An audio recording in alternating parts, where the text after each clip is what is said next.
So when we look at the trends, how counties are located, it's very interesting. Like a county like Tana River, 3% in 2014, 2015, and then it shoots up to almost 30% in 2015, 2016. What do you think? Why is that happening? Maybe the county man first should tell us before Dr. Nyikal, you get your point. I know, I remember. I owe you the first point. Like I said, counties were fairly young, and none of us can pretend to have had an experience with devolution. And all of us appreciate that devolution, not just of health, but in this country, was not properly guided. So we did not have any indicative figures to guide the first budgeting.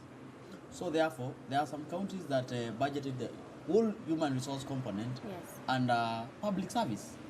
And that takes a big chunk, maybe about 70% of the allocation to another sector. Yes. So it will look like Tana River budgeted 3%, but in actual fact, if you there are those who budget build works or build works under the public works county public works department. So when you do further analysis, globally it will appear like they did 3%, but I'm sure it wasn't 3%. But if you're talking about primary health care and you're talking about infrastructure, should we have prioritized building hospitals or how to get the service to the person? When you are not guided, you do the right thing in the wrong way. But that's what the health CCs were there for, to guide the governors. Health CCs, not all of us were working with government. Yeah. That's right. That's your cue. That is the basic problem. Yes. Because when we devolve, if you look at Schedule 6 in the Constitution, which said how we should devolve, we didn't do it. We were to take 3 years, and we were to actually look at the strength of every county, and the national government was to give them the support and see exactly how it should be done. What did we do? We went and devolved at once. At once, these people have no capacity. So what you are seeing, the various difference in the various counties, it depends on just the skill and the experience of the CEC at the county. But isn't that where Parliament should have come in? Wait, I'm coming. Now, Parliament has done its job in the Constitution, because in the Constitution, the role of the national government is policy formulation and standard setting. However, if you ask my friends at the county, there is actually no good forum or an effective way where the country as a whole now can ensure that all the counties are working in line with the policy and standards. Now, what has happened, we have not really understood very well that we are actually one country with various countries. There are governors, there are some people who actually think that this is a totally different country, not a county, and therefore want to do their own way. So the role of the national government as policy setter and standard setter has not been felt in the counties, nor has the support that they should get. And one of the reasons is there is a feeling that if you are going to monitor for policy adherence and standard adherence, you may actually be interfering. It depends from governor to governor. One governor may just say, no, I don't want the national government coming. Another governor may, like this, is cooperative and he understands. He says, well, let's those have the standard. So what is missing is how to use the national policy, the national standards, and the way to monitor it to make sure that counties are doing the same thing and those who have a problem are supported. So how do we do that? I think in the years that we have developed that capacity. I think the Intergovernmental Forum, where I chair the CEC's forum, has really helped bring, and the Council of Governors has really helped to harmonize the thinking across the 47 counties. And of course at that level we share best practices, we share national policies, and we deliberate. But at the very beginning, there was no that guide, and that's why people are getting it wrong.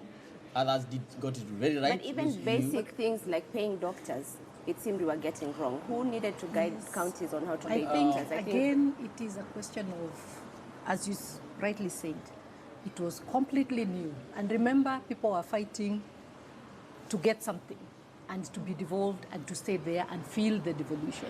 So when the national government goes in to say that they want to, basically it is to help, to oversee, then the counties felt that there was interference. But now with time, now that we are relaxing into this devolution, we can see and the structures are coming up. First, Dr. I- Can you bring in Even Dr. Jacqueline? within the policy, Yes. I think there's the county health departments, Yes. which are the ones that are meant to implement Yeah. the policies. I don't know how effective those have been in terms of understanding their mandate to therefore be able to translate I the think- policy from the national and to trickle down to what it should be. Currently, I think that is no longer a challenge. But at the very beginning, I want to say it was a big challenge. Okay. And I think as a country, we actually celebrated the promulgation of the Constitution for far too long. The Constitution came into be in 2010. Devolution came to be in 2013. There was zero effort to actually plan how devolution would happen. Like Dr. Nikali is saying, if this had been done properly and Schedule 6 had been followed from 2010, we would not have entered into the crisis And that now we that entered we've in finished the 2013. first cycle of devolution, so what is that one thing we must fundamentally do when we swear in the next governors? And I think we are ready to manage the first. It is how do we manage the transition? In the counties, there are now senior officers, directors, and other senior county health management team who will not be affected by election transitions. Okay. So we at least know in every county there is a team that will be there that is able to carry the institutional memory of what the previous government was doing, the plans, the programs, and they are able to run with them because these are things that have been prioritized at that level. So I think if we are able to manage that transition, we will not, we are not likely to lose like we did in 2013. And let me just add, the one thing that will do what he's saying is strengthen the intergovernmental relations secretariat that he's saying, because it is the one body that we have now after the transition authority went that can actually take what is happening in national government, look at what is happening in the county. Yes. Both are sitting there and then they agree in this what we're going to do.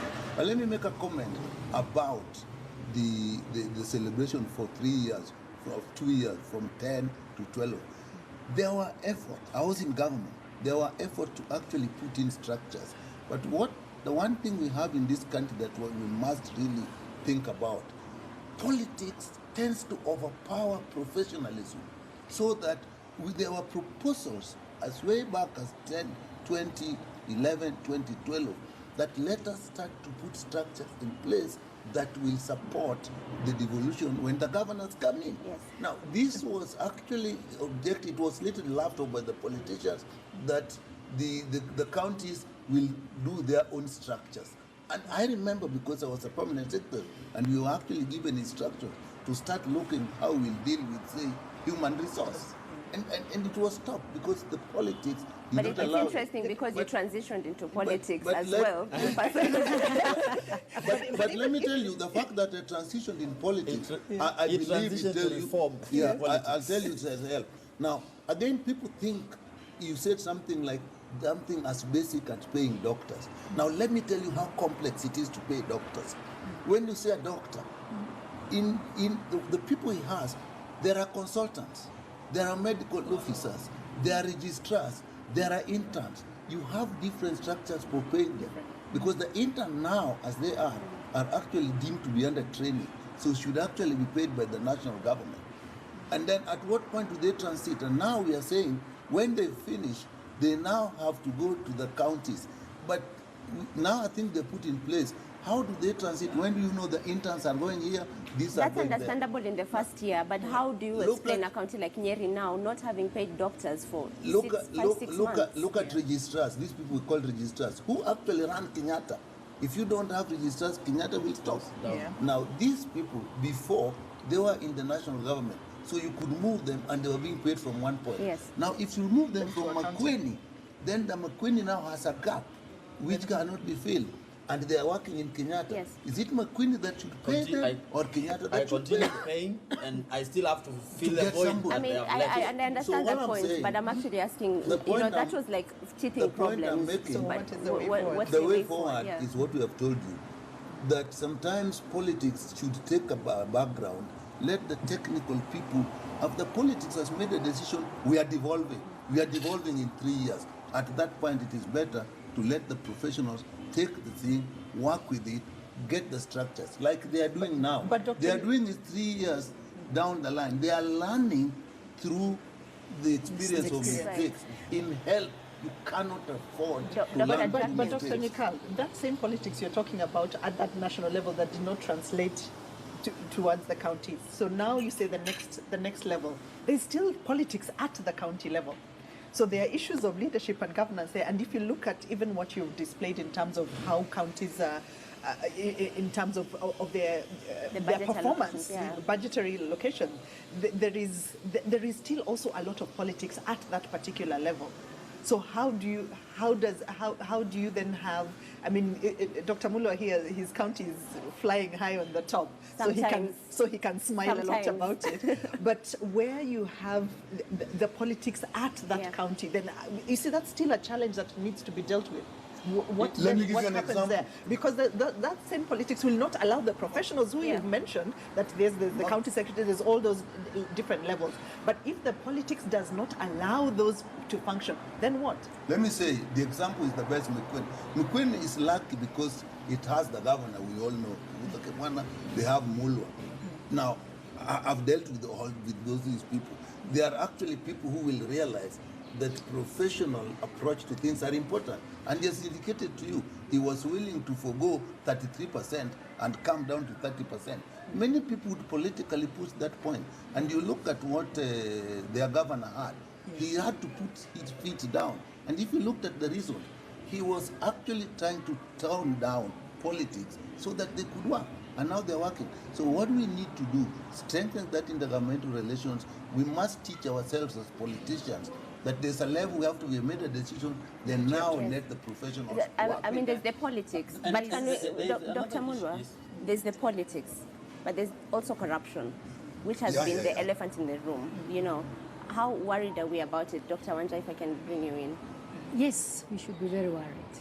And corruption is, even as we point fingers to the national government, we also need to strengthen certain issues, procurement issues at the county level, because we know even the little that we have put in, a lot of it is not going to where it's supposed to go. Yes.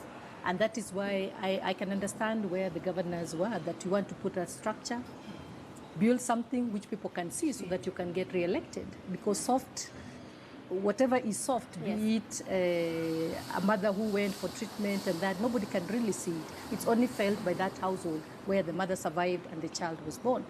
But now, going through, in my view, I still believe that we need to be more accountable. How do we set in place? You know, we always sing that song, we need to be more accountable. But what are those measures we need to do to ensure that counties are accountable, national government is? I think corruption is a Kenyan problem. First, as a country, we must appreciate, seated here, it's not a county government, it's not a national government problem, it's a Kenyan problem. Even at the level of the citizenry, where you have to bribe to get elected. But we appreciate that. But we're talking about corruption in healthcare. Yeah. You know, when you're talking about corruption in a sector which it's Kenyan's livelihood. Build the case. First, we need to be accountable for the population that we serve. Yes.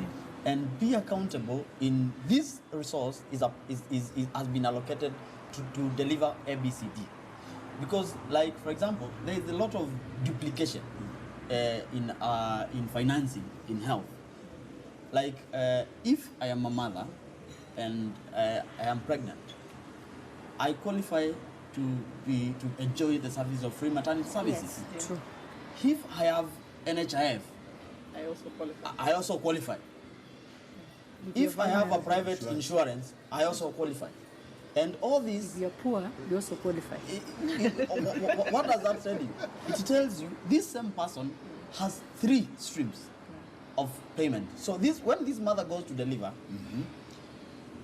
they will be paid the free maternity, will be reimbursed if they deliver in a public facility. The same public facility will have NHIF pay. fortunately, not a lot of private insurance, but there are other programs like OBA. OBA. I mean, but if you think about how much the NHIF is paying for the mother vis-a-vis how much she has to pay at the at the facility. The free maternity, I mean, Right. look at this one patient that I'm describing. Free maternity has paid the hospital, NHIF pays the hospital, and if there's another program like OBA pays the hospital. What has happened? Same patient, 3 streams of resources. You have opened room for corruption. Because we are not accountable even at the point of resource allocation. I totally agree with that. And actually, it's during the break, there's a conversation we had in terms of this pooling of resources. Because there you are. You have the contributions going into the NHIF. You have from the government taxes, the government allocations, whatever, they are paying for the free maternity, and a donor program that also supports something else. Now, so you have fragmentation of all these funds. They are not all pooled together.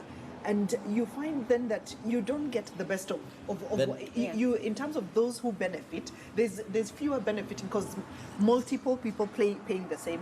So that's perhaps a starting point in terms of solutions, because our time sadly is running out. I'd like, really? yeah, I know, an hour goes by really fast. I'd like to really get our parting shots in terms of what you think is priority area. Just really briefly, Dr. Nyikaro.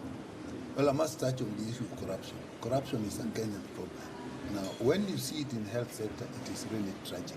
And I think as now, I want to refer specifically why the donors are pulled out. I think they should specifically state to the ministry what are the problems they have.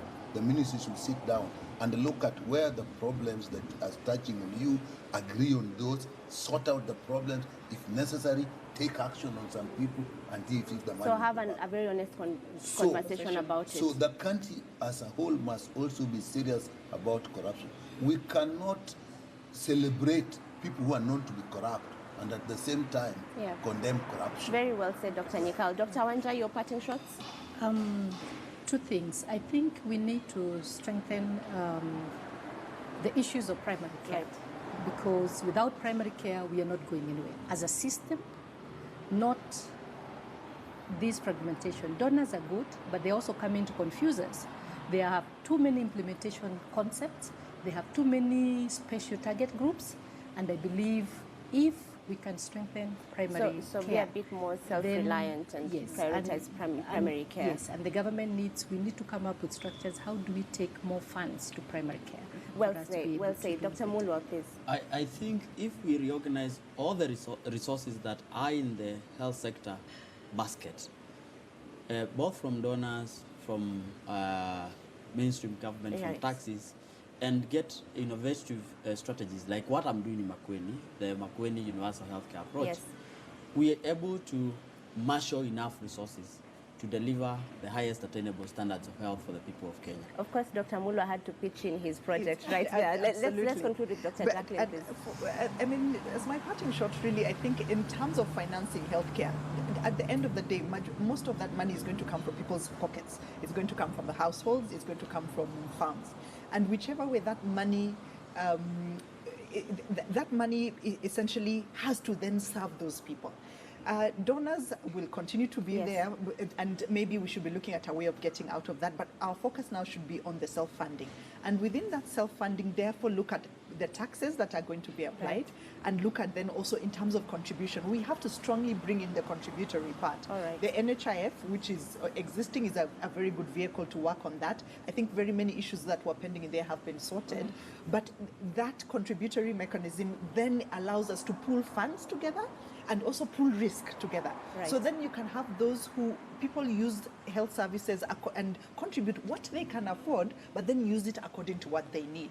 That way we'll balance out, for those who have and those who don't have. And it will be a more equitable system of financing. All right, great parting shot. Thank you so much, ladies and gentlemen. Daktari's first roundtable with all doctors. So really thank you for joining me for this dinner. And to you at home, thank you for watching the roundtable. Please join the conversation on Twitter, on Facebook, on Instagram. Our hashtag all over is hashtag the roundtable, at KTN News, at Asha Mwilu. We'll see you next week. Can I just give you now?